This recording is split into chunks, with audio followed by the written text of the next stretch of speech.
Guys, what is going on? We can't complain. We got some beautiful fall weather. I think I predicted it on the last episode. Go check that out if you haven't. We did 4 trades that the Timberwolves could do in this coming season. I think there were some interesting topics to talk about in there.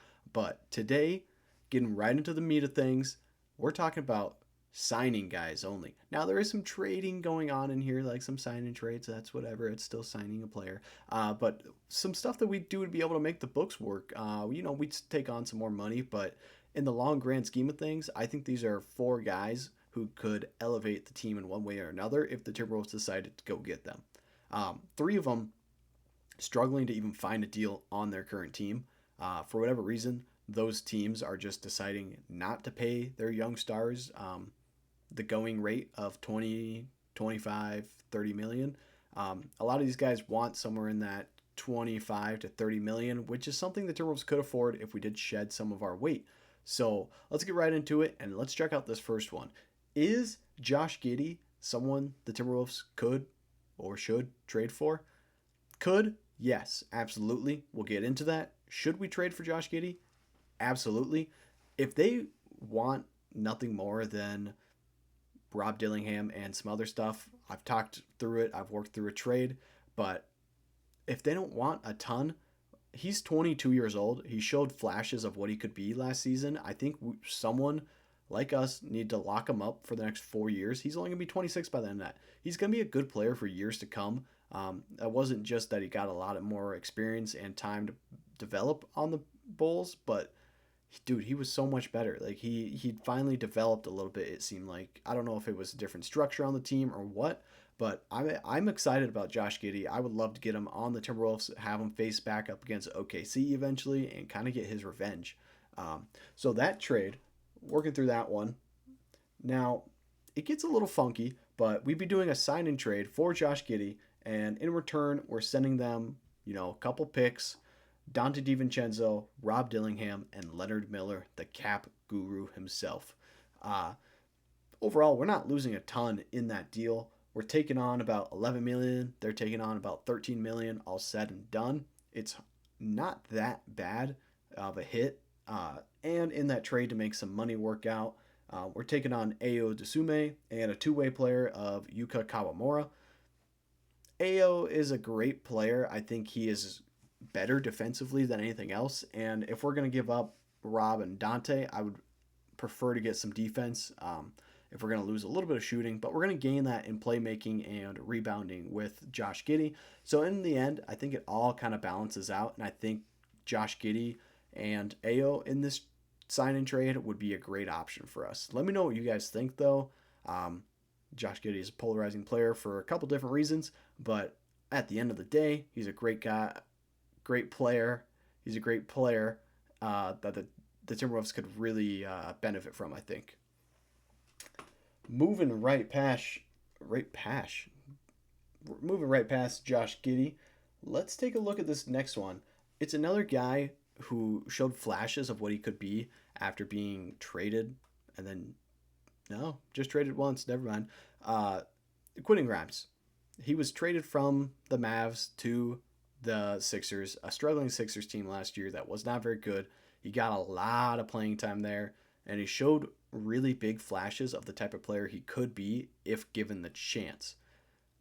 I think the Timberwolves could be that team that he gets a chance on. He'd be a great kind of off the bench guy. Maybe he could work his way into the lineup for us, but he doesn't want the deal they're offering him. And I think that was around 20 million. So the one that I have worked out is getting him 20 million, but in that last year it's a 3-year deal, and on that last one he'd be making 25. So it gets him a shorter deal, but more money in a shorter time, if that makes sense. I don't think someone's going to offer him 25. I definitely don't think the Sixers will. Training camp is sneaking right up though, and they're going to look to get all of these guys locked up. So if these are guys we want to make a move for and get them on a good deal, that's going to happen sooner than later. In this one, again, we're kind of trading the same guys around and around here, but that's because the money has to work out in a certain way, and there's a lot of guys on our roster who can't be moved for one reason or another. So there's some cap pieces that are definitely going to get looked at to be moved, and that's kind of what we talked about before. Dante's one of those guys. Leonard Miller's one of those guys, and we can assume that if given the chance, Rob Dillingham, Jalen Clark, and TSJ are all, they would all probably be in that case, that basket, if you will. But this sign and trade here makes sense. Let me know what you guys think, though. Quentin Grimes obviously coming to the Timberwolves, 20, 20, 25 million a year. Then we'd be taking on Kelly Oubre Jr. and Eric Gordon. So we get some depth, some veteran experience depth. Two guys who are, again, what I'd call serviceable, or they get good minutes. And then we're giving up Dante, Leonard Miller, and Jalen Clark. Now, obviously, if the Sixers were to do this trade, I could see them coming back and being like, nah, we're going to need Rob too. I would still do it. I like Quentin Grimes as a player. I think, he's not that old either. I think he is totally worth the money in that way. Pay him. Just pay him. Let's lock up one more guy who can stand next to Nas, Ant, Jaden. Like, those three are all kind of in the same age. They're gonna start to age here pretty quick. Nas just turned 26. I say as an almost 26-year-old myself. But in basketball terms, he might start to peak out here pretty soon. For a guy that just kind of showed his best couple of seasons, I don't know how much more of the Nas peak we can expect. So maybe we need a third guy who can come in and age up. And, people might say that's Rob, but I don't think so. I think we need to start looking outside of our own organization for that player. Quentin Grimes, great option. This is a great trade for us if they were to take this. Obviously, we're going to have to give up some picks too. But like I've said, I don't like to work the picks into the cap part of this all, because picks are living hell and GMs will take whatever kind of picks they want. We've seen it. We've seen 5 picks. We've seen 7 picks. We've seen 3 picks. Like, it doesn't make any sense. Picks have no value to some GMs, and they have all the value in the world to others. So I'll leave that to them to figure out, and I'll make the money work for you. So Tim Conley, check that out. This works great. Let's go get Quentin Grimes. Moving on to the third guy of today's video. We got one Cam Thomas. Again, polarizing guy, player, not guy, unlike Giddey. What is Cam Thomas exactly? I think he's an interesting player, an interesting case in the fact that we don't really know what the hell he is, Like, they have all the cap space in the world over there on the Nets, and yet they refuse to pay a young guard who's 24 years old, if I'm not wrong. So obviously, pay the guy. I think they might even just let him walk. So for this one, I didn't even work out a trade because I don't see the Nets bringing him back with the 4 draft picks that they just made, 5 draft picks they just made in the 2025 draft. Obviously, they're okay with being bad and developing their young talent and seeing what they have. So Cam, welcome to the Timberwolves. We'll sign you $15 million because that's the best deal you're going to get out there, because no one has any sort of money to pay you and the type of player you are. So come take this 2-year, $15 million a year. After those 2 years, see ya. You have a ring with the Timberwolves. You can go get as much money as you want from any other team. Bon voyage. I think I said that wrong. Whatever. But I don't think the Nets are going to sign Cam Thomas back. I'm pretty sure I said Cam Reddish somewhere in there. Cam Reddish lives rent-free in the brain. I thought that guy was going to... How are you not supposed to think that Cam Reddish was going to pan out somewhere? How has someone got that many chances in the league and never panned out? Anyways, wrong Cam. Cam Thomas, welcome to the Timberwolves. $15 million a year for 2 years. I'd take that deal if I was him. I don't think... There's not a lot of teams out there that he would fit schematically on and also be able to get paid. So come fit... He'd be a great in our scheme. We look for the open shot. He's great at making his own shot. He gets other guys open with how he moves the ball. I think it's an absolute diamond in the rough type of situation. Obviously, they looked at trying to move him in a couple times in trades.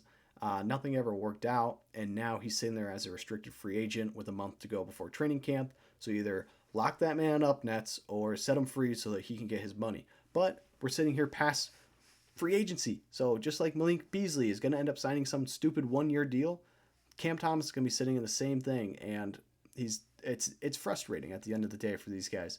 I could see the only other team that might make a run for Cam Thomas if given the chance of him being unrestricted, the Nets aren't going to sign him back, is maybe the Kings, because we know that they are in the market for a guard. Could be a good option for them, but end of the day, we'll see what happens. I think he'd be an absolute great fit for us. Uh, and so, yeah, I mean that's a great choice. And then finally, one guy who I think could just be a nice little bench piece, nothing crazy, but I think he could fit in really nicely with kind of our bench mob that we have, and that's Gary Payton II. I know what you're thinking. He's never averaged over 10 in his career. He's bounced around the league and the G League. He's a Nepo baby. And you're not wrong. But he's an all time vibes guy. Every time I see him, I'm like, GP2. That right there, that's a guy I want on my team. That's a vibes guy. How can we ever go wrong with that? So, veterans minimum, let's sign him. Let's get him. Let's get him on the team. We could even get him and one of these other guys, I bet. Now I think we're gonna move on from some guys before the end of this kind of preseason thing. We're gonna see some contracts move on. I would not doubt if Leonard Miller is sent down to the Iowa Wolves, and that's kind of his season because we don't really know what to do with him on the Timberwolves. Just my opinion. I think these are all great signings. Let me know if there's someone you guys would prefer us to sign and trade for, or figure out how to sign for, maybe even next season, in like a look ahead. But that's all I've got for you guys today. And today's video, I saw his name mentioned on a comment, so we're going to go with Isaiah Ryder, a possible Mount Rushmore guy. Take care, guys. See you next time.